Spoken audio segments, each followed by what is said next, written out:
आप फिर आ गई। आखिर पीछा क्यों नहीं छोड़ देती आप हमारा? अलीज़ा बेटी। आंटी प्लीज, मुझे आपसे कोई बात नहीं करनी, आप प्लीज यहाँ से चली जाए। बेटी तुम अगर मुझे अपनी जगह रख के सोचो ना तो तुम्हें मेरी बार बार यहाँ आने की वजह समझ में आ जाएगी। कभी आपने खुद को मेरी जगह आकर सोचा आंटी? छोटी बहनों का दुख क्या होता है आप जानती भी हैं। पहले आपका बेटा और अब आप। जान क्यों नहीं छोड़ देते आप लोग हमारी?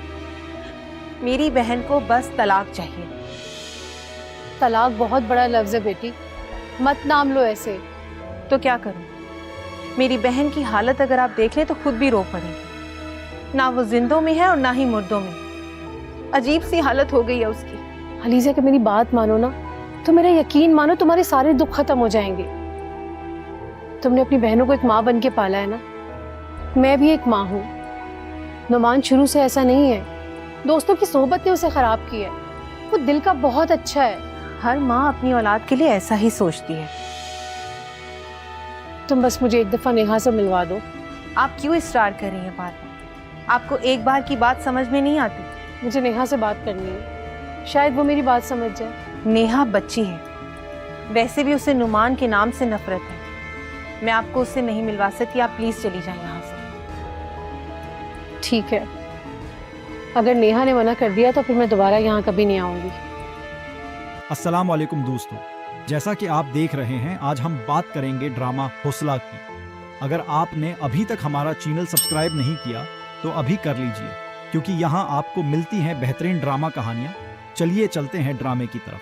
तलाक का दाग लेकर जीना किसी औरत के लिए किसी सज़ा से कम नहीं होता, और अलीज़ा इसी सज़ा को हर रोज़ अपनी आंखों में लिए जीती थी।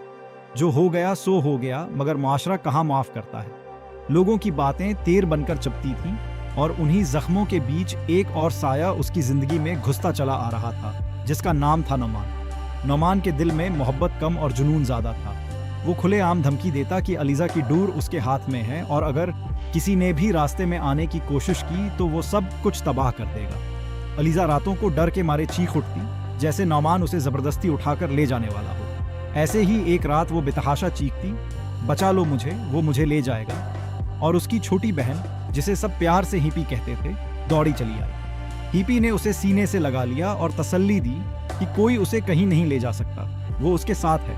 मगर अलीज़ा के दिल का खौफ इतनी आसानी से कम होने वाला नहीं था, क्योंकि वो जानती थी कि नुमान जैसा शख्स खाली धमकियां नहीं देता। दूसरी तरफ थाने में इंस्पेक्टर साहब अपने माथत अकबाल के साथ बैठे नुमान का ही हिसाब लगा रहे थे।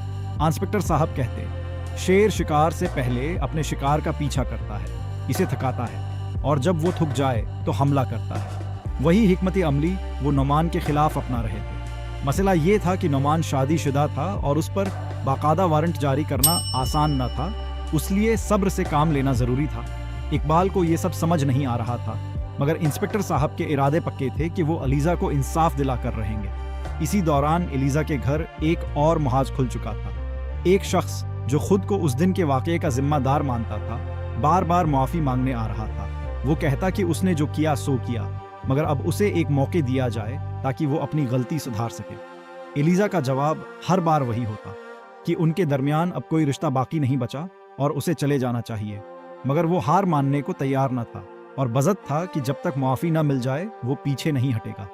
अपने करीबी रिश्तेदार को वो समझाता कि नेहा के घर वालों को मनाने की कोशिश जारी रखो, मगर ऐसा कुछ न करो जो सारा खेल बिगाड़ दे। ऐन उसी लम्हे इंस्पेक्टर साहब अचानक अलीज़ा के घर जा पहुंचे, ये कहकर कि वो बस उसकी खैरियत पूछने आए हैं। घर में उस वक्त एक अजनबी मर्द, अलीज़ा का कज़न अलमीर, पहले से मौजूद था।